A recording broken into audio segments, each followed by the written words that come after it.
ডাব্লিউবিসিএসে আসা গুরুত্বপূর্ণ প্রশ্নগুলির মধ্যে এটি একটি, বা বিভিন্ন অঙ্ক পরীক্ষা আসতে পারে, তোমরা করতে পারো। রেলে আসতে পারে, ব্যাংকে আসতে পারে, অথবা আপকামিং যে ডাব্লিউবিপি সেখানে আসতে পারে।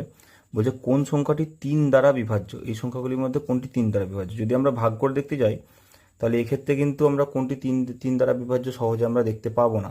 তো এই কোশ্চেনটির জন্য কি করব আমি, একটি খুব সুন্দর নিয়ম আছে, মানে প্রত্যেকটি যে সংখ্যাগুলো আছে প্রত্যেককে 3 দিয়ে যোগ করবে। ধরো অপশান ডি আমি স্টার্ট করলাম দেখতে, যে 8 plus 3 plus 4 plus 7 plus 9 plus 5 plus 6 plus 0 যোগ করে দেখো। আমার এখানে যোগ করে হচ্ছে 42 চলে আসছে। যাই হোক, 42কে কি 3 দিয়ে ভাগ করা যায়? দেখো হ্যাঁ, 42কে 3 দিয়ে ভাগ করা যায়। 3 14 42। তার মানে যখন 42কে 3 দিয়ে ভাগ করা যায়, তার মানে এটিকেও 3 দিয়ে ভাগ করা যায়। তাহলে এই প্রশ্নের উত্তর হচ্ছে এই ডি, অপশন ডি। বাকিগুলো তোমরা যোগ করে দেখবে 3 দিয়ে ভাগ যাচ্ছে না।